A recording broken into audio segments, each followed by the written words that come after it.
Whether you're a skeptic or a believer, join me, Rob McConnell, as together we'll investigate the world of the paranormal and the science of parapsychology here on the X-Zone Radio TV show on XZBN and the X-Zone TV channel on Simul TV.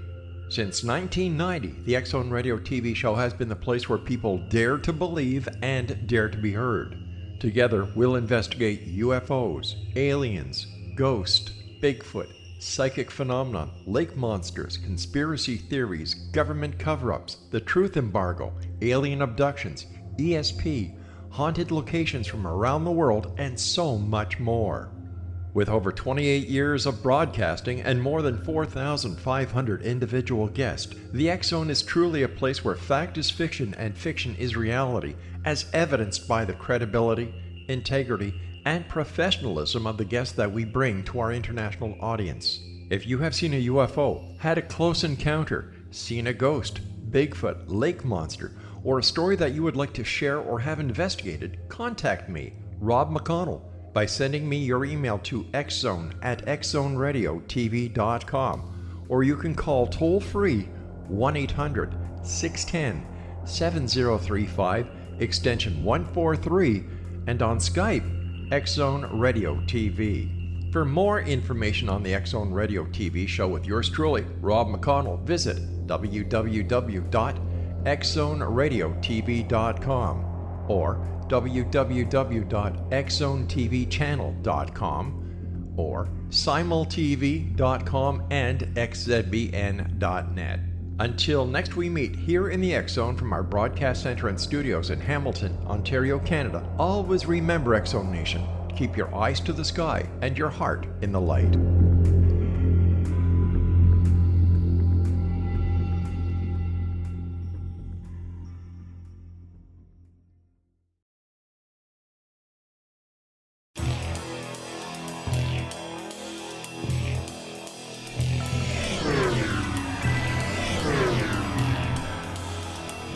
This is A Different Perspective with Kevin Randle.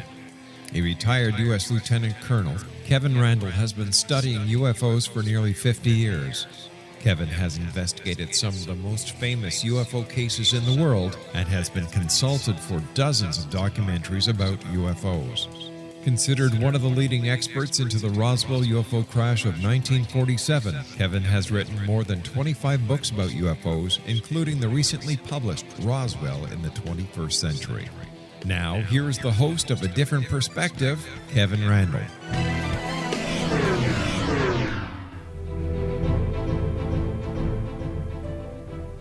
And this is indeed a different a different perspective. I can't even get the name of the program out. A Different Perspective, and I truly am Kevin Randle, believe it or not. And I'm thinking about having to change that introduction because 50 years makes me sound really, really old. I'm not sure I like that anymore. We'll have to think about that. I'm going to be joined today by Nick Pope, the British UFO investigator. I'm thinking ahead here for a moment. I was going to say, I wanted to say one thing. What inspired me to get a hold of Nick Pope was there had been stuff going around on the internet about him being some kind of dupe for the British government and UFOs and this sort of thing. And I had been accused of similar things in the past, as you all know here. And I just wanted to reach out to him and maybe we could talk a little bit about how that impacts what we're doing. And what people think of our research simply because these allegations being slung at us that are simply not true. And then we decided that maybe we ought to go a little bit more in depth into UFO stuff besides just that. So we'll do that. Anyway, as I mentioned, Nick has did work at the UK Ministry of Defence for 21 years. In the course of the career, he held a number of different jobs, but is best known for having run the British government's UFO program, leading the media to call him the real Fox Mulder. I think Fox Mulder had to be an FBI guy, though. I don't know. Because of his inside knowledge and level-headed views, he's acted as a consultant and spokesman on numerous alien-themed movies, TV shows, and video games. He's often the media's go-to person when a story on this subject breaks, and he's a regular guest on various TV news shows and documentaries. Nick's latest DVD is called Aliens at the Pentagon, a documentary about USO government's AATIP program. His latest book is an action thriller about terrorist attacks in the UK and is called Blood Brothers. Nick Pope, welcome to A Different Perspective. Thank you, Kevin. It's good to be on the show. Well, it's good to have you on the show. I haven't talked to you in a long time, so I thought it was about time we touched base. Yeah, no, it's good to reconnect. As I said, sort of in the introduction here, my reason for reaching out to you was some things that have been circulating on the internet about maybe your duplicity in UFO research or something like that, and it was kind of something that had been raised against me in the last few months as well. So I wondered, does that affect you at all, having these nasty rumors spread? Not really. I think it doesn't get to me personally. Firstly, because I know that having worked for the government on this UFO issue, I am always in the mind of some people in the UFO community going to be the bad guy, and there's nothing I can do about that.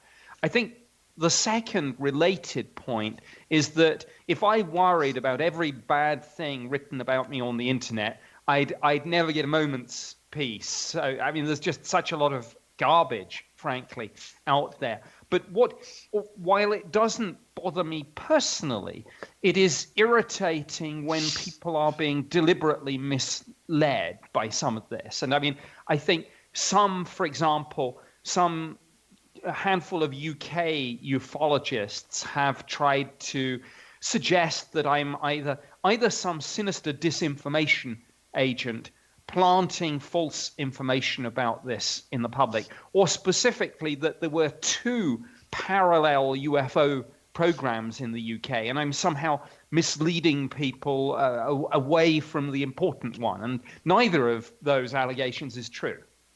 Well, I know one of the things that was said about me, in a similar vein, because I had been an intelligence officer both in the Air Force and the Army. And of course, that follows me into the UFO research. But one of the fellows was saying that I was a shill for the Air Force, spreading the disinformation, as you mentioned here, about UFOs. And when I confronted him directly about that and asked him, I said, well, this is simply not true, and I know it's not true because I would know if it was true. Do you want to retract your statement or amend it? He wouldn't do that. And so I pointed out the fallacy of that sort of an argument, and he was not interested in correcting it. Have you found anything like that, or is it you just ignore all of this? Well, a bit of both. I have absolutely found the same, but I do try to ignore it. I think part of the problem is that people on the outside of this kind of get all misty-eyed and don't understand what intelligence is and where it sits in the scheme of things in the military and in the government. And people sort of put intelligence, and I'm not trying to do down intelligence, absolutely not, but people kind of put it as if it's a thing by itself, as opposed to realizing that it's a part of the system, just as logistics is a part of the system, just as finance is a part of the system. But the moment you say the word intelligence, people kind of go, ooh, and kind of invent all sorts of wild conspiratorial narrative. Well, I know when I was serving as an intelligence officer in Iraq, I always equated my job to that as a journalist. I gathered information about what was going on in the environment around us, distilled it, and gave it to the various people in our unit that needed it to complete their mission. A lot of it had to do with where things were going on, convoy operations and that sort of thing. Nothing very exciting.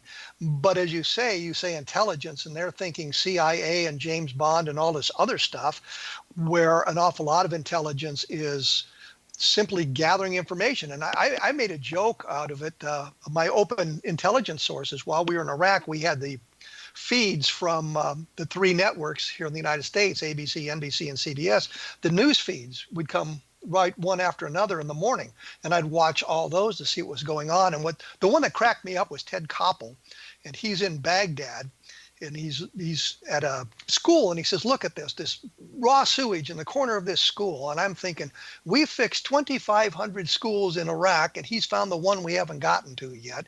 And so everybody thinks the whole system is collapsing that way.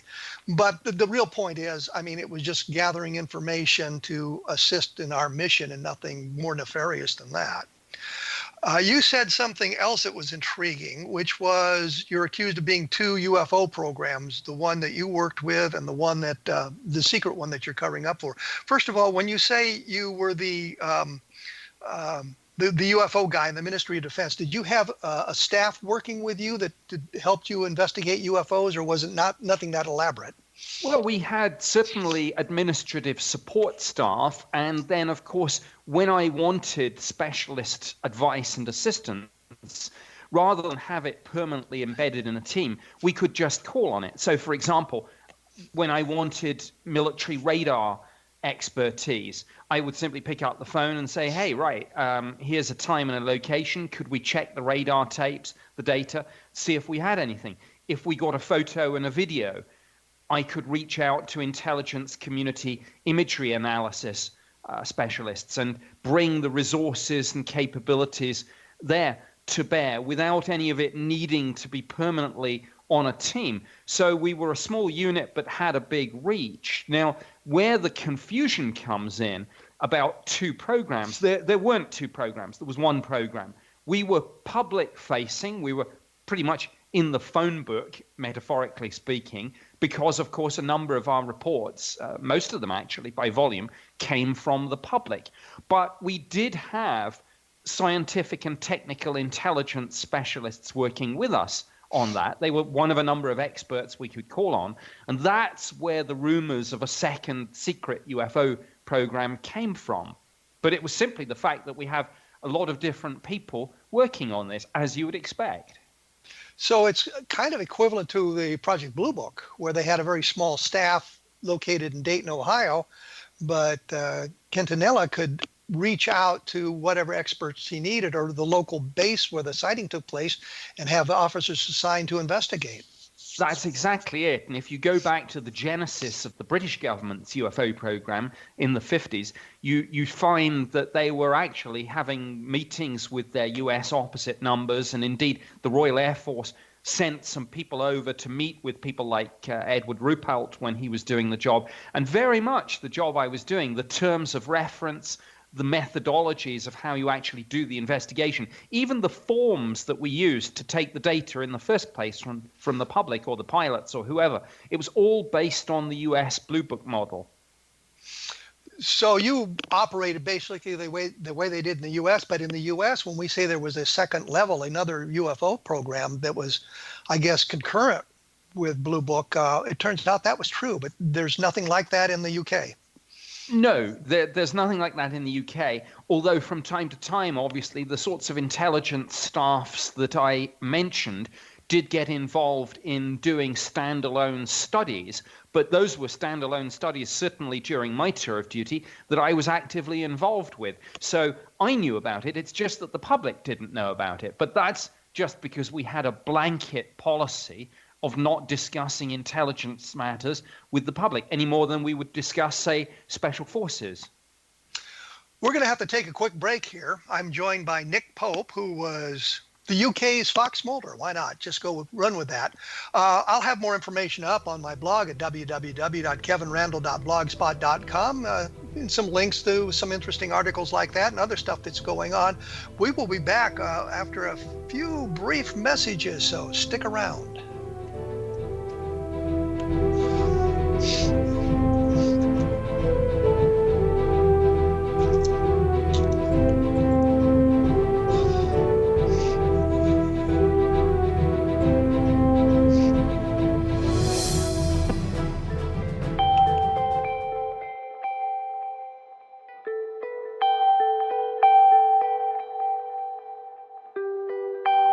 It's hard to listen to the news without realizing we're living in volatile, unprecedented times. Yet never has there been such an opportunity to transform the human condition. As old structures fail, where can we find the guidance to co-create a better way? Find Your Path Home is an ever-evolving, leading-edge information, education, and healing resource center designed to support and guide you on your path to unity and enlightenment. Based on sound principles employed by shaman worldwide, we provide techniques that can support you through the current transitions, offering online shamanic classes, international long-distance shamanic healing sessions, complimentary Mission Evolution radio episodes and Stairway to Heaven TV vignettes, seminars, retreats, and much more. All of this can be found on findyourpathhome.com. So I was watching the X Zone TV channel last night when I was abducted by aliens, and they kept repeating to me over and over again, simultv.com, simultv.com. What's simultv.com? That's what I asked them. They had it written on the side of their UFO. How do you spell that? UFO. No, I mean simultv.com. simultv.com. simultv.com. Right. simultv.com. Interesting that you were abducted by aliens in a simultv.com UFO last night. Oh, yeah? Yeah. Now that you mention it, I remember now last night I was awakened from a deep sleep. My great-grandmother was standing there. She said she'd come from the hereafter to tell me about simultv.com. She even spelled it out for me. simultv.com, sonny boy. simultv.com. simultv.com, sonny boy. Wow. Yeah. Guys, you'll never guess what my psychic guru just told me. simultv.com. Exactly. Are you guys psychic too? Of course. We all know about simultv.com. simultv.com.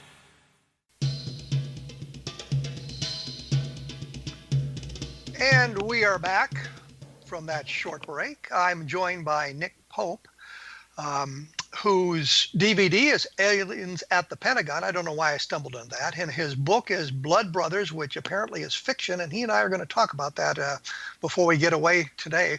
We were talking about the UFO programs, the UK programs, and the United States program.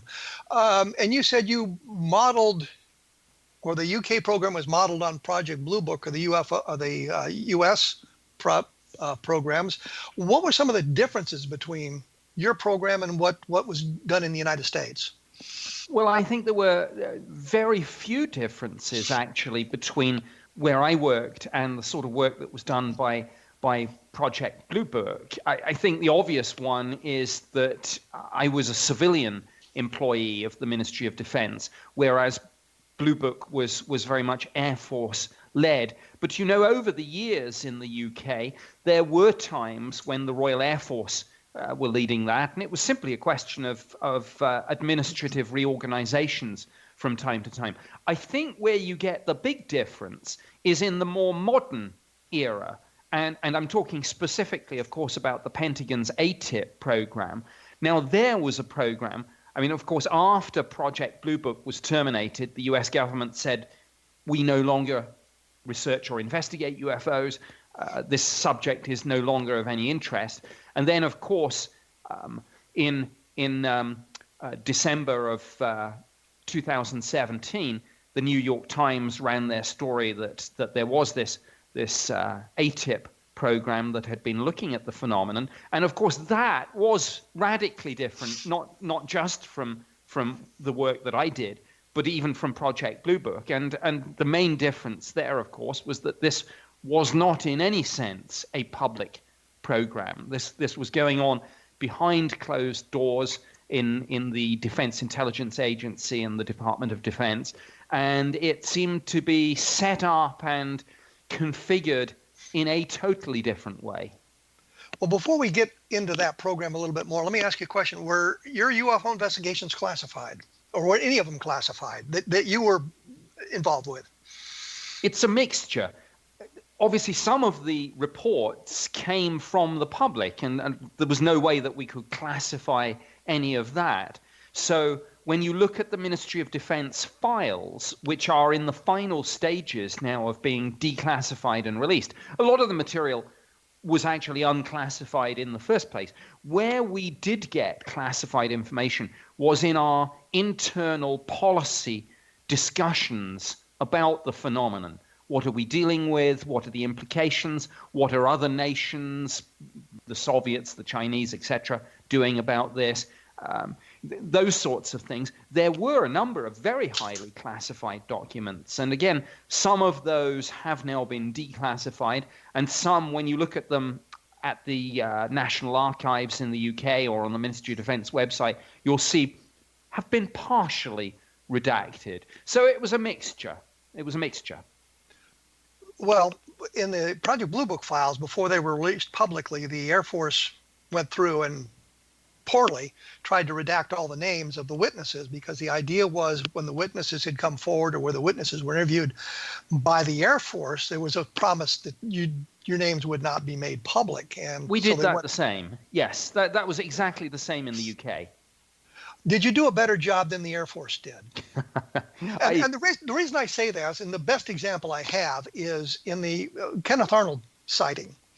There was an interview between an Air Force officer and Arnold, and it was, they even went to the part where it said, AK for Kenneth Arnold. They'd scratched out his initials, but on the front page, somebody had written in grease pencil letters that had to be a half an inch high, Arnold sighting. So yes, kind of missed the big picture there.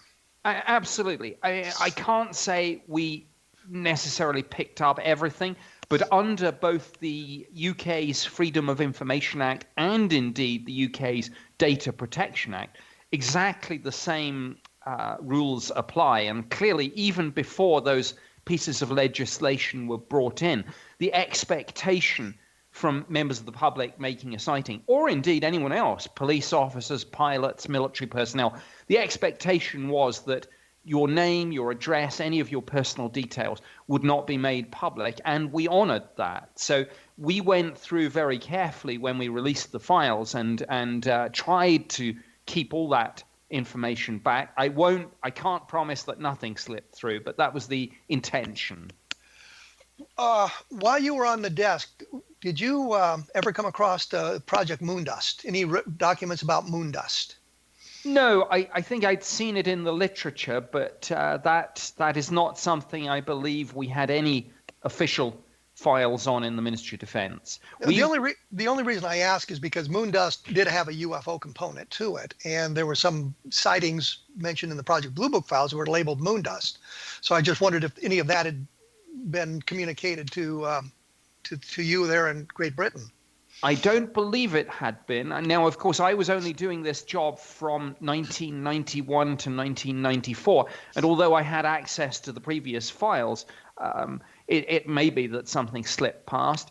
Now, we didn't even use a code name at all. We, unlike, the US, where everyone seems to love all these, Grudge, Sign, Blue Book, Moondust, etc., we tended not to call our UFO program any specific operation. We call the other things, other military operations, of course, get code names, but we simply said that the work was embedded in the particular division, which when I was doing it was called Secretariat Air Staff, which is meaningless to most members of the public. So, we just referred to it as the UFO project or the UFO program, just as a sort of convenient shorthand. But as for Moondust, no, I mean, the problem with a lot of this is we were very insular. Like a lot of countries, we handled this on a nation-only basis, and we didn't tend to reach out and see what other countries were doing, which I thought was a mistake. Oh, yeah, absolutely. You had mentioned earlier that you were looking at or had information about what the Chinese and the Soviets were doing in relation to UFO research. What sort of things did you discover? What were they doing, and how does it compare to what you were doing or what we were doing here in the States? Well, I think like a lot of nations, they were looking at the phenomenon to ask themselves a number of questions. Firstly, is it real? Secondly, if it's real, what are we dealing with? And thirdly, of course, like all government thinking, I think that we were looking at this in terms of threats and opportunities. And I'm talking particularly about technology acquisition here. Is there something, whatever the true nature of the UFO phenomenon, whether it turns out to be extraterrestrial or whether we're dealing with some sort of exotic atmospheric plasma phenomenon, whatever it is, can we derive some sort of benefit from it? And if we don't, but someone like the Soviets or the Chinese are studying this and get there first, do we have a problem? And one can look at, for example, a declassified British intelligence study of UFOs, which we actually did give a name to this one, Project Condign, not to be confused with the Condon report.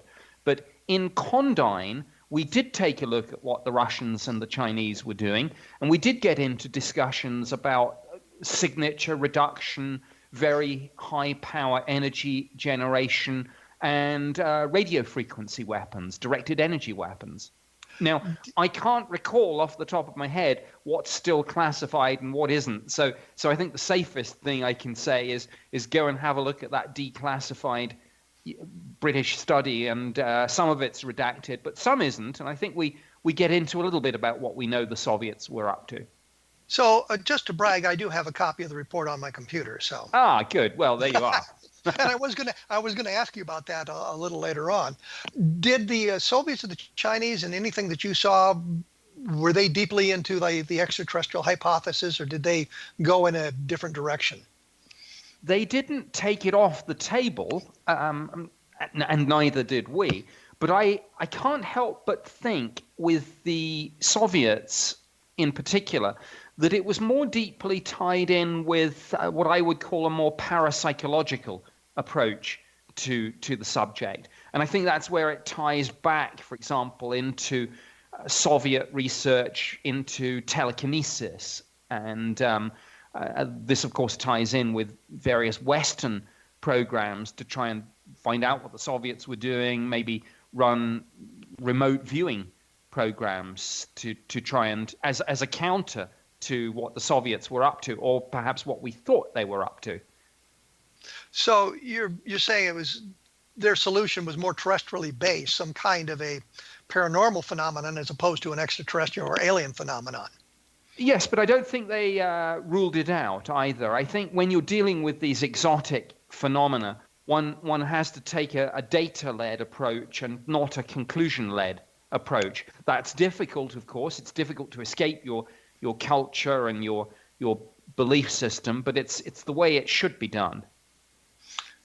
Okay, we're getting up close to another break, so we're going to jump in here and try to do that. Once again, it's www.kevinrandle.blogspot.com. The website for Nick is www.nickpope.net. It's just Nick Pope as you would think it would be. His fiction book is Blood Brothers. His latest DVD is Aliens at the Pentagon. And of course, there's a lot of good programming on the X Zone Broadcast Network. Take a look at the website for the X Zone Broadcast Network. Scroll down the list of programs and see if there's something that excites you. Maybe a program that you would be more interested in, or a program that would get you interested in some other paranormal phenomenon. And the one thing I should point out, which I have not done in the past, is the latest book I have done is Case MJ12. It's an updated version of a book I did a number of years ago. We will be back with Nick Pope right after this, so please stick around.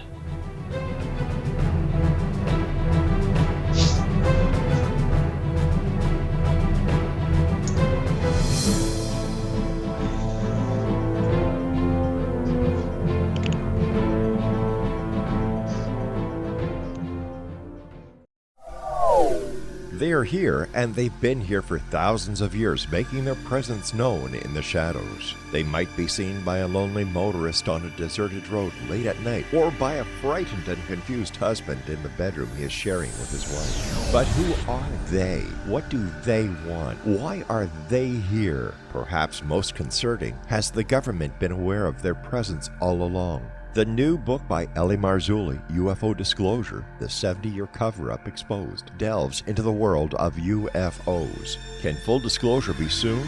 Order now and receive a free hour and 37-minute DVD on the UFO phenomenon. UFOs are real. Get both the book and the DVD, a $40 value, for only $19.99. To order your book and DVD today, go to lamarzulli.net. That's LAMARZULLI.net. Rob McConnell here, presenting an overview for Nicholas Paul Jennings, author of a fascinating book, Amen. It presents facts revealed by Egyptologists, facts that enable us to understand why Amen is the beginning of creation of God. It provides recommendations for religious leaders of the major religions to unify their beliefs and teach the Word of God. Love one another. Amen informs people how mankind conceived God. It was the Egyptians that developed the concepts of a soul, a hereafter, and Son of God. And finally, after the worship of many gods, they conceived the belief in one universal God, the maker of all there is. For more information, visit www.futureofgodamen.com. That's www.futureofgodamen.com. You have heard of the X Zone? Now watch it on Simul TV, plus 500 video games, live TV channels, free video on demand, worldwide, and more. Does this sound like tomorrow's television? Well, it is, but you can have it today, right now. It is Simul TV. Simul TV offers what the others only wish they could provide. 15 exclusive channels like X Zone, sci-fi, and horror. We are worldwide. No other provider offers that. 500 built-in video games. No need to have an extra expensive system. We have them included. Free video on demand. Live streaming events from around the world, interactive online network, and much more. Tomorrow's TV today.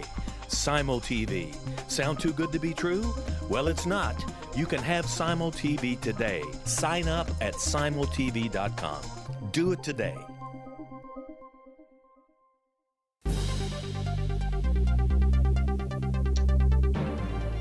I am back.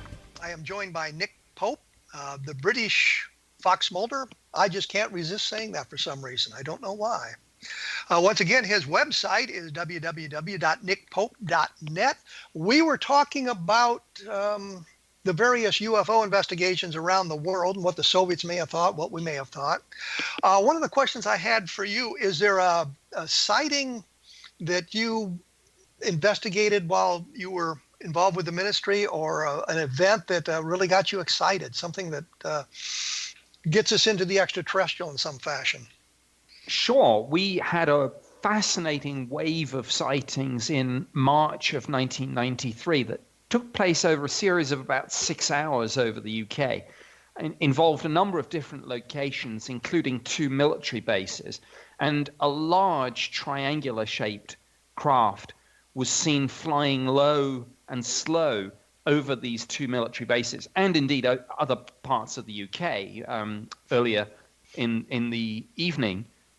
And one of the military witnesses, an Air Force officer, described to me how this huge triangular-shaped craft fired a narrow beam of light down at the ground close to the perimeter fence.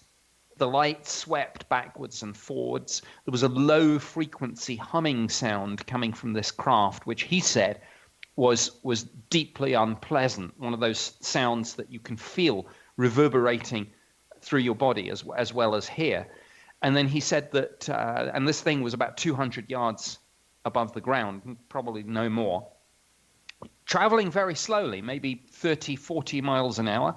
And he said suddenly the light beam retracted, and from this very slow speed, the thing shot away to the horizon at high Mach speeds. He said orders of magnitude faster than say the military fast jets, and this was an Air Force officer with 8 years in. So when you have cases like that, obviously most of the cases I investigated had conventional explanations: aircraft lights, weather balloons, meteors, satellites, etc.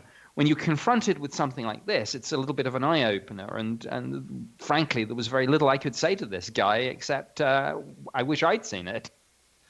Was there photographs or radar tracks from that sighting? No photographs or videos, so far as I am aware. This was, I guess, 1993, so it was just rather, little too early for the cell phone. The ubiquitous cell phones with the cameras and the videos. We did have some radar data. It was inconclusive. We had some sporadic returns around one of the radar heads, but nothing we could hang our hat on. And so it put us in a difficult position because in a sense, it's the catch-22 of government UFO research.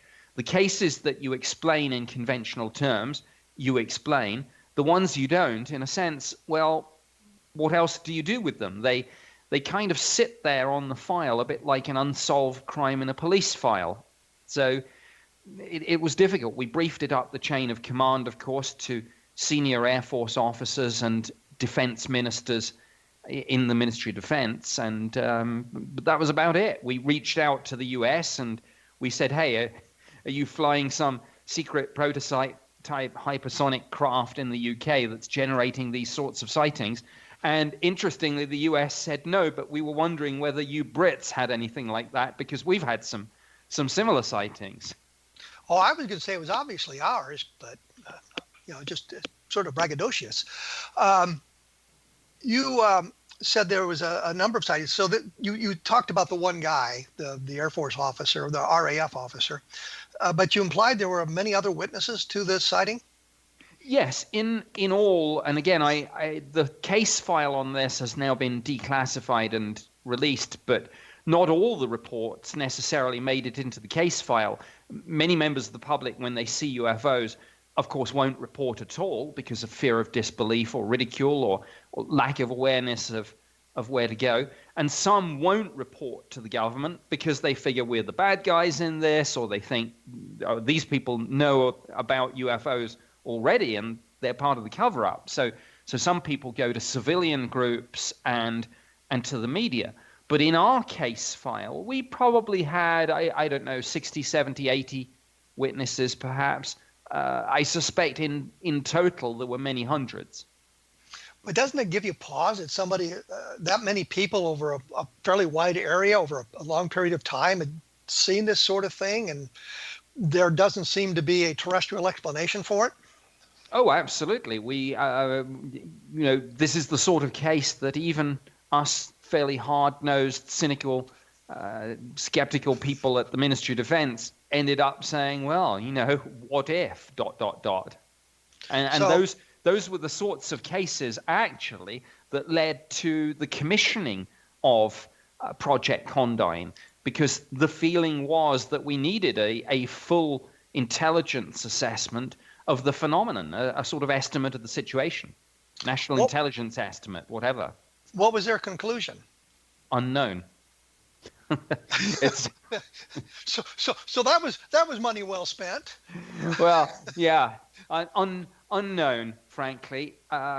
There were some theories about exotic atmospheric plasma phenomena able to interact with witnesses and perhaps coalesce into shapes. But frankly, this was just explaining or trying to explain one unknown in terms of another, which didn't strike me as being very good science.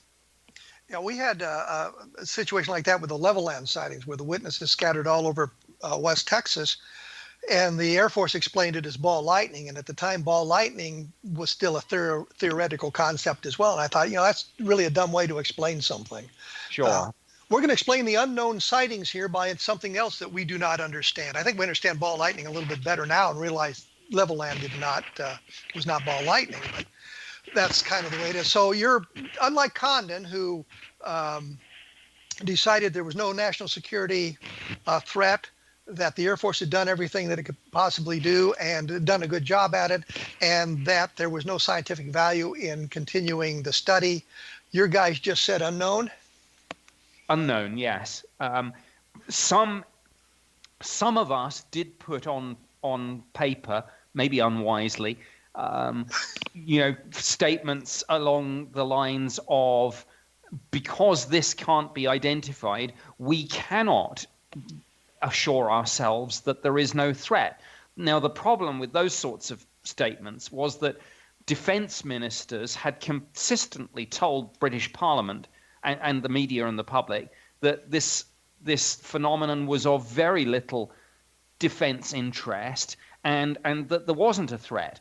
But we said, when we have cases like this, we cannot give that assumption because it is an assumption. It's not a fact-based assessment.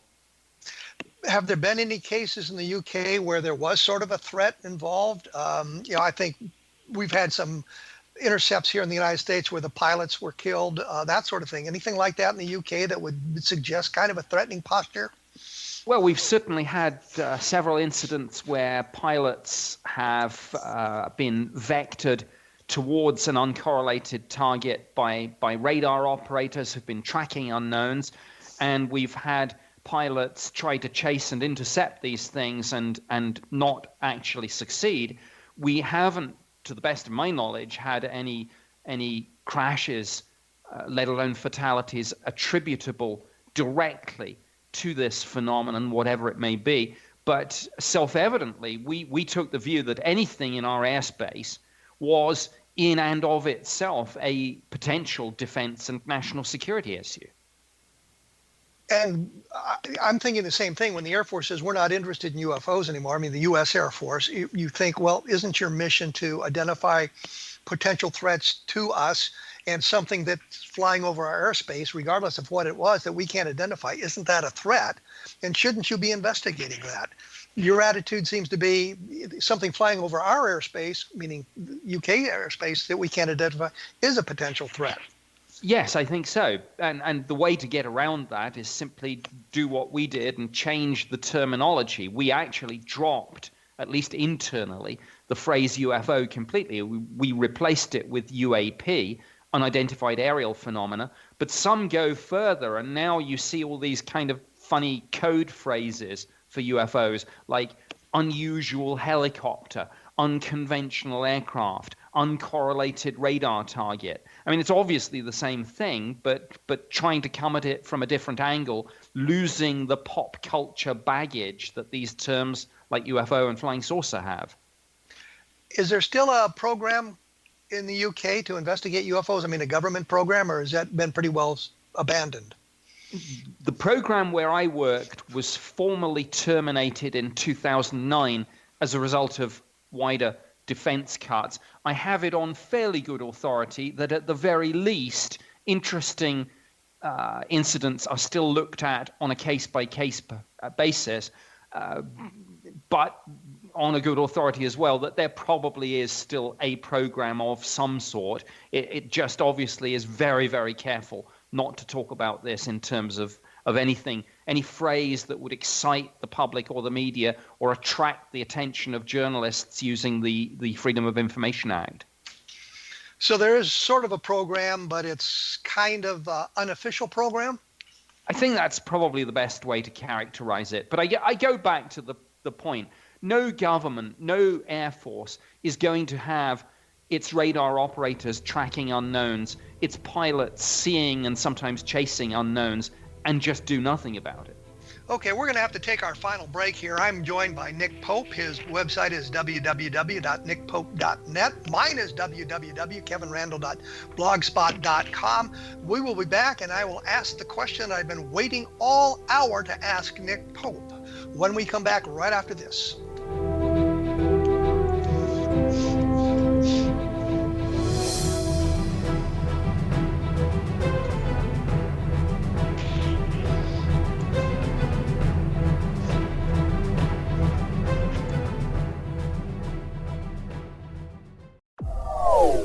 They are here, and they've been here for thousands of years, making their presence known in the shadows. They might be seen by a lonely motorist on a deserted road late at night, or by a frightened and confused husband in the bedroom he is sharing with his wife. But who are they? What do they want? Why are they here? Perhaps most concerning, has the government been aware of their presence all along? The new book by Eli Marzulli, UFO Disclosure, the 70-year cover-up exposed, delves into the world of UFOs. Can full disclosure be soon? Order now and receive a free hour and 37-minute DVD on the UFO phenomenon. UFOs are real. Get both the book and the DVD, a $40 value, for only $19.99. To order your book and DVD today, go to lamarzulli.net. That's LAMARZULLI.net. So I was watching the X Zone TV channel last night when I was abducted by aliens, and they kept repeating to me over and over again, simultv.com, simultv.com. What's simultv.com? That's what I asked them. They had it written on the side of their UFO. How do you spell that? UFO. No, I mean simultv.com. simultv.com. simultv.com. Right. simultv.com. Interesting that you were abducted by aliens in a simultv.com UFO last night. Oh, yeah? Yeah. Now that you mention it, I remember now last night I was awakened from a deep sleep. My great-grandmother was standing there. She said she come from the hereafter to tell me about simultv.com. She even spelled it out for me. simultv.com, sonny boy. simultv.com. simultv.com, sonny boy. Wow. Yeah. Guys, you'll never guess what my psychic guru just told me. simultv.com. Exactly. Are you guys psychic too? Of course. We all know about simultv.com. simultv.com.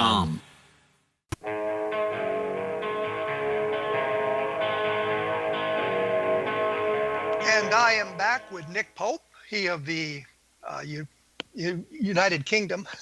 United Kingdom. Can get that out now. United Kingdom UFO program a number of years ago. Before we went to break, I said there was a question I had wanted to ask him, and it should have been probably asked in the first segment, but we got off tangentially there. I have been accused of not being a good UFO researcher because I write science fiction. I figure, why does my day job interfere with my ability to investigate UFOs? But this is an allegation slung at me. Nick, has that allegation ever been slung at you? We can't trust what you say because you write fiction. Yes, it has. I have actually written 2 science fiction novels myself, Operation Thunderchild and Operation Lightning Strike. They were actually written in the kind of Tom Clancy style as techno thrillers with as much real hardware, strategy, doctrine, tactics as I could get away with. And I say get away with.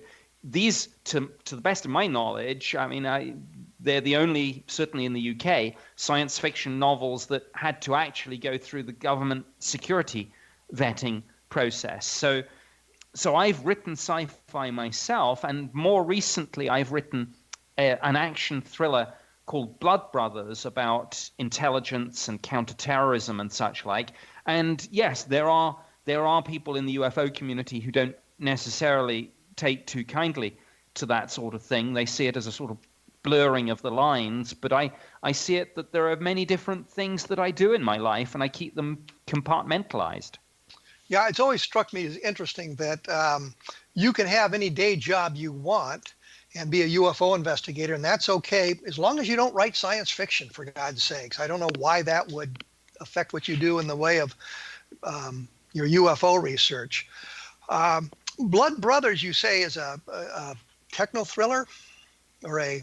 Yes, Blood Brothers, I guess I'd call it an action thriller, really about the intelligence community in the UK and the special forces, so MI5, MI6, and the SAS, teaming up to fight a new radical terror threat. And of course, it's sadly, it's very topical in terms of some of the things in the book. And again, there was just a media article about Blood Brothers in the UK just last week saying that this was so kind of realistically written that it had to go through the government security vetting process. So just so that we didn't inadvertently say too much about intelligence matters, special forces, etc. Okay. The other question I had in the back of my mind was Rendlesham Forest. Did you do any sort of ancillary work on that? I realized that was long before you took over the UFO desk, but I'm thinking later on, did you look into it, and what was your conclusions? Very much I looked into it, yes. It was still, when I was doing the job, the case that we got more media and public questions about. So I made it my business to pull out the case file and to do it, look into it. But also, at the end of late 93, early 94, I undertook what I guess cops would call a cold case review of it. And I re-investigated. And again, it was absolutely fascinating case. I mean, my goodness, we could do a whole show on that. I mean, suffice to say that it's certainly the UK's most interesting and I think in evidential terms most compelling case, certainly in the British Ministry of Defence case files. What was your opinion? What did you conclude? Well, again, I'm falling back on this unfortunate catch-22 that I can tell you what it wasn't. And it wasn't all the sorts of things that the skeptics that have bandied around. What I can't tell you is what it actually was. And it is still to this date, technically speaking, unexplained. Now, there are a number of exotic theories floating around, everything from extraterrestrials to time travelers to some sort of interdimensional intrusion. I think the honest answer is I don't know. And that it's an irony of this subject that in the civilian UFO community, and I'm sure you've come across this, time and time again, you encounter people who are absolutely certain about the true nature of the phenomenon and will lecture you till the cows come home on what it is and every last detail. Those of us who've looked at this from within government, we're not afraid to say we don't know. And with Rendlesham, we genuinely don't know. I think that was the solution for Roswell, for example. I think that the terrestrial explanations have been exhausted. I don't see a terrestrial explanation that fits all the facts, but does that lead us to the extraterrestrial? And the answer is no, it doesn't. And the best thing I can say about Roswell at this case is I really just don't know. I've talked to an awful lot of the people who were involved, and it turns out an awful lot of the people who were claimed to have involved were lying about it, which is very disturbing. But the real point is when you get down to it, and I looked at, did the same thing with Roswell a number of years ago in a book called Roswell in the 21st Century, looked at it as a cold case. And what could I divine today that I didn't know then? And what information do we have today that we didn't have then? And the conclusion I came up with is I just really don't know. There is no good explanation for it. No, we shouldn't be afraid to say we don't know. And as you know better than almost anyone else in this field, I mean, if you tried to get away in an intelligence briefing with a guess, then I'm sure there would be a comeback. No, you have to differentiate between what you know and what you think. Now, you can make an assessment, but you have to be very clear what it's based on, and you have to be able to back it up. And I think all too often in the UFO community, I see things presented as certainties when, frankly, they aren't. But no, we didn't take the extraterrestrial explanation for Rendlesham and indeed for the phenomenon as a whole. We didn't rule it out, but neither did we say that the case was definitively proven, because it clearly isn't. What sort of evidence would you like to see to, let's say it is extraterrestrial, what kind of evidence would you like to see to prove that in just a couple of minutes? Well, I think you'd have to have an artifact. It's no good having, I mean, all this stuff is valuable, eyewitness testimony, radar data, photos, videos, but you'd need an artifact, something that could do something that we clearly couldn't do. And if you can't get an artifact, at the very least, we'd need metals which could be subjected to isotopic ratio analysis, sufficient to tell us, well, they didn't come from here. But can't we pretty much manipulate the isotopic ratios ourselves now? Well, I don't know the answer to that. I'd have to go to an expert for that. So I fall back then. If that's the case, I would fall back on my first answer. We'd need an artifact, a machine, something that does something we clearly can't do. So that would be the kind of thing that would prove it beyond a shadow of a doubt for you. Yes, I think so. Okay. Any other cases that come to mind that you think are extraordinary?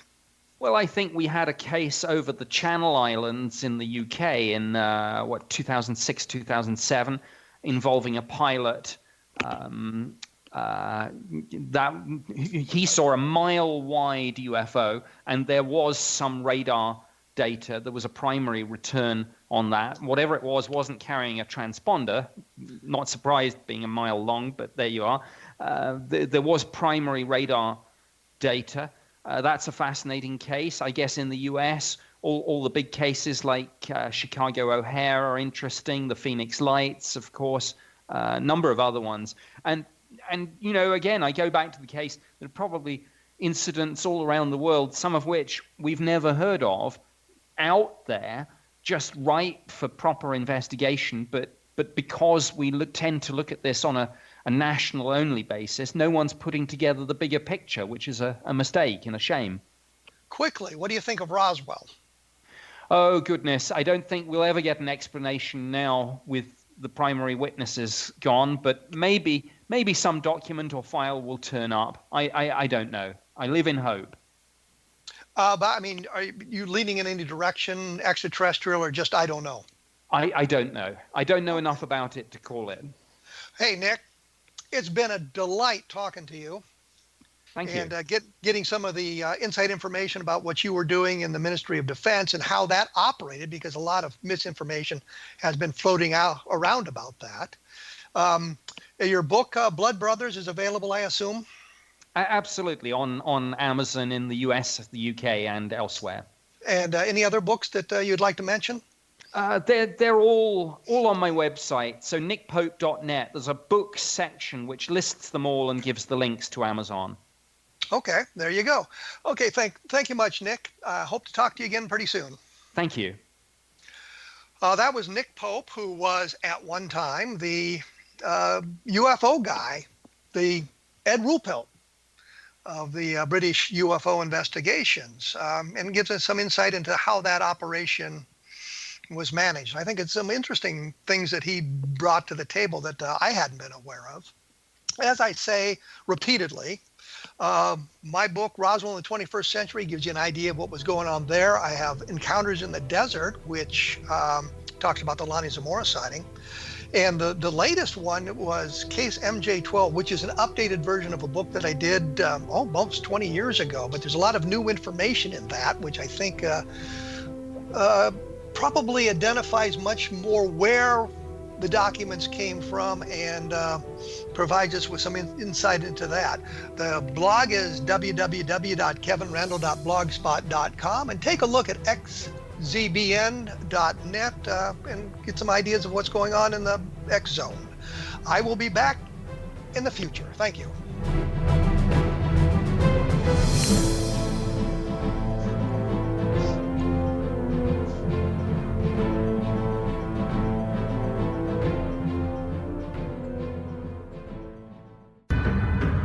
If you are looking for a safe, zero-calorie natural option to the harmful artificial sweeteners on the market today, Just Like Sugar is what you're looking for. Just Like Sugar is a wonderful natural alternative for those health-conscious people who choose a calorie-restricted diet with a great, pure, sweet flavor that tastes just like sugar. Just Like Sugar is a great natural option for people suffering from diabetes and may be useful in restricted diet programs where standard sugars are not allowed and does not cause a laxative effect of some other sweeteners.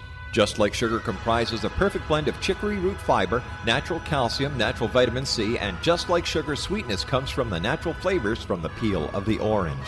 Just Like Sugar is a natural alternative to harmful artificial sweeteners and will change the way that you believe all natural sweetener products taste. Just Like Sugar is available at your local Whole Foods markets, Wild Oats markets, Henry's, Sun Harvest, and many other fine natural food stores in the U.S., Canada, and worldwide. They are here, and they've been here for thousands of years, making their presence known in the shadows. They might be seen by a lonely motorist on a deserted road late at night, or by a frightened and confused husband in the bedroom he is sharing with his wife. But who are they? What do they want? Why are they here? Perhaps most concerning, has the government been aware of their presence all along? The new book by Elie Marzulli, UFO Disclosure, the 70-year cover-up exposed, delves into the world of UFOs. Can full disclosure be soon? Order now and receive a free hour and 37-minute DVD on the UFO phenomenon. UFOs are real. Get both the book and the DVD, a $40 value, for only $19.99. To order your book and DVD today, go to lamarzulli.net. That's LAMARZULLI.net. You have heard of the X Zone? Now watch it on Simul TV, plus 500 video games, live TV channels, free video on demand, worldwide, and more. Does this sound like tomorrow's television? Well, it is, but you can have it today, right now. It is Simul TV. Simul TV offers what the others only wish they could provide.